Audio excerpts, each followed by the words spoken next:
Disebutkan oleh Imam Ghazali, barang yang siapa yang tersingkap baginya walaupun sedikit dengan cara ilham atau berada dalam hatinya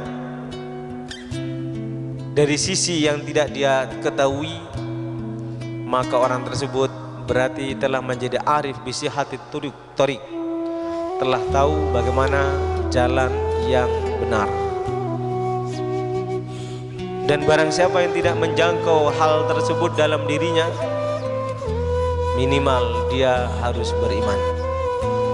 Yang dimaksud adalah tatkala Allah memberi cahaya kepada hati seseorang, maka bersamaan dengan itu Allah akan memberi ilmu dan ilham. Dan juga bersamaan dengan itu orang tersebut akan mengetahui apa yang tidak diketahuinya. Dan itu dialami oleh para nabi, para rasul, para sahabat, para tabi'in, dan orang-orang para aulia al-arifin billah. Bagi kita yang tidak mempunyai jangkauan seperti itu, minimal harus percaya. Karena dikatakan oleh para ulama, yusaddiquhu biqalbi wa hadza aqallud darajat, membenarkan dengan hatinya, dan itu derajat yang paling rendah. Apakah ada dengan cahaya Allah Subhanahu wa ta'ala orang mendapat ilham? Apakah ada dalilnya dengan cahaya Allah Subhanahu wa ta'ala Allah akan meletakkan ilmu dalam hati orang tersebut? Apakah ada dalil-dalil Al-Quran ataupun dalil-dalil hadisnya? Dijawab oleh Imam Ghazali, dalil Al-Quran diantaranya adalah firman Allah Subhanahu wa ta'ala, walladzina jahadu fina lanahdiyannahum subulana. Orang-orang yang bersungguh-sungguh untuk mencari keridhaan Allah Subhanahu wa ta'ala, pasti kami Allah memberi petunjuk kepadanya, kepada jalan-jalan kami. Jalan yang dimaksud adalah ilmu yang datang dari Allah Subhanahu wa ta'ala. Oleh sebab itu kata Imam Ghazali, setiap hikmah yang tampak dari hati seorang karena rajin beribadah, berarti dia telah mendapatkan ilmu tanpa belajar, namun dengan cara kasaf tersingkapnya ilmu yang tidak pernah dia pelajari bersumber dari Allah dengan cara ilham dan yang lainnya.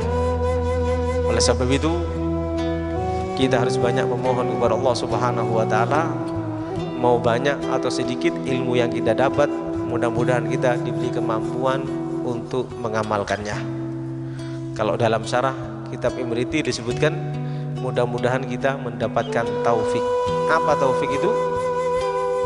Qudratut ta'a khalqu qudratit ta'ati fil abdi wa tashilu sabilil khairi ilai. Yang dikatakan taufik itu kemampuan, penciptaan kemampuan untuk melakukan ketaatan dan mudah melakukan kebaikan. Itu taufik namanya. Jadi kemampuan yang diciptakan oleh Allah dalam diri seorang hamba dan dimudahkannya diri seorang hamba tadi untuk melakukan kebaikan, itu namanya taufik. Kita hadir di tempat ini kita dapat hidayah, tapi belum tentu dapat taufik. Kita sholat juga dapat hidayah, tapi belum tentu dapat taufik. Kita hadir di pengajian, mendengarkan, memahami, itu namanya hidayah. Setelah mengamalkan dan menyebarkan, itu baru namanya taufik. Oleh sebab itu Allah mengajarkan kepada kita, wa ma taufiqi illa billah. Kemampuan untuk taat kepada Allah dan mudah untuk melakukan kebaikan tidak akan mungkin ada dalam diri seorang hamba kecuali dengan pertolongan Allah Subhanahu wa ta'ala. Oleh sebab itu baginda Nabi Muhammad sallallahu alaihi wasallam menyampaikan kepada kita, barang siapa yang mengamalkan ilmunya, man amila bima ya'lamu warathallahu ilma ma lam ya'lam. Orang yang mengamalkan ilmunya, maka dia akan ditambah ilmu yang dia tidak mengetahui. Kita belajar di tempat ini, setelah kita catat, kita pahami, kita amalkan, maka setelah kita amalkan, Allah akan menambah ilmu bagi kita yang pada saat kita belajar di tempat ini kita tidak tahu. Itu namanya ilham atau ilmu kasyaf dari Allah Subhanahu wa ta'ala. Yang lebih hebat lagi, wa waffaqahu fima ya'mal hatta yastaujibal jannah. Orang yang mengamalkan ilmunya, di samping dia akan mendapatkan ilmu dari Allah yang dia tidak pelajari, yang dikenal dengan ilmu laduni, Allah juga akan memberi taufik kepada dirinya, kemampuan untuk melakukan taat kepada Allah dan kemudahan untuk melakukan kebaikan. Karena dia mengamalkan ilmunya. Sehingga apa yang terjadi? Kalau dia mengamalkan ilmunya seperti itu, maka dia pasti akan masuk surga Allah Subhanahu wa ta'ala. Jadi surga itu tidak gratis. Al-jannah ma hubalas, kata Sayyid Muhammad ibn Alwi al-Maliki. Surga itu tidak gratis. Kalau kita ingin masuk surga, belajar dulu. Kalau sudah belajar, amalkan dulu. Kalau sudah diamalkan, Allah akan memberi ilmu, menambah ilmu kita, dan Allah akan memberi taufik kepada kita, kemampuan untuk melakukan ketaatan dan kemudahan untuk melakukan kebaikan, dan dengan itu baru akan membuahkan surga. Sebaliknya, wa man lam ya'mal bima ya'lam taha fiha. Orang yang berilmu tapi tidak mau mengamalkan ilmunya, dia akan tersesat. Fima ya'lam, dalam apa yang dia tahu. Walam yufiq fima ya'mal, Allah tidak akan memberi taufik, tidak akan memberi kemampuan untuk taat dan mudah melakukan kebaikan dalam apa yang dia lakukan, hatta yastajiban nar, hingga dia harus masuk neraka Allah Subhanahu wa ta'ala.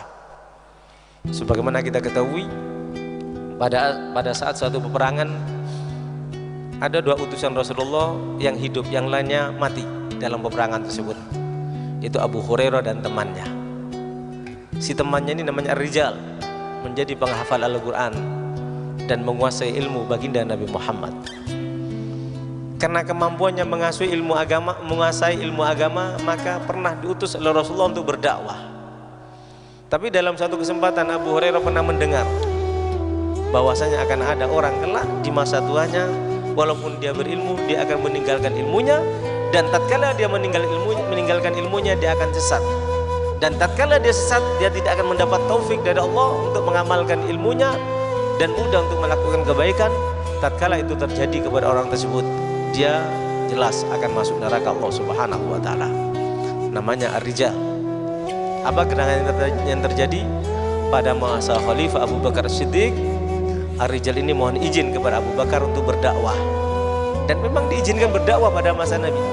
Setelah diizinkan oleh Abu Bakar berdakwah kemana? Ke Musailamah Al-Kadzab di Najd sana. Musailamah mengaku Nabi dan Rasul setelah Nabi Muhammad, pengikutnya dibuat. Dakwah ke sana, tidak tahunya Ar-Rijal ini terkagum-kagum dengan penampilannya Musailamah Al-Kadzab, terkagum-kagum dengan banyaknya pengikut Musailamah Al-Kadzab, terkagum-kagum dengan bagaimana kesetiaan pengikut Musailamah Al-Kadzab, sehingga apa? Hatinya tergiur untuk mengikuti Musailamah Al-Kadzab. Ini namanya berilmu tapi tidak mengamalkan ilmunya, sehingga tidak mendapatkan taufik dari Allah. Dan karena tidak mendapatkan taufik dari apa yang diamalkan, waliyadzubillah, gara-gara itu Ar-Rijal ini mati dalam keadaan su'ul khatimah. Oleh sebab itu kita harus istiqomah. Istiqomah itu bukan saat ini aja kita hadir di tempat ini istiqomah. Istiqomah itu kapan? Sekarang. Kapan lagi? Terus berlanjut 24 jam selama satu hari malam, satu hari satu malam. Besoknya terus beristiqomah, itu nama istiqomah. Bukan sekarang taat, besok tidak. Bukan sekarang hadir di majelis, besok tidak. Bukan malam ini bertahajud, bermunajat, berdialog dan mesra dengan Allah, besok malamnya tidak. Bukan itu. Artinya istiqomah terus berlanjut. Istiqomah dan beristiqomah dalam keistiqomahan itu adalah istiqomah yang sebenarnya. Jangan seperti Ar-Rijal tadi, istiqomah pada masa Nabi, menghafal Al-Quran, menghafal hadis, menjadi ulama pada masa itu, menjadi dai pada masa itu, menjadi pejuang pada masa itu, mengorbankan nyawa untuk Nabi. Tapi setelah Nabi wafat, dia meninggalkan keistiqomahannya, ikut Musailamah Al-Kadzab. Sebab itu hati-hati.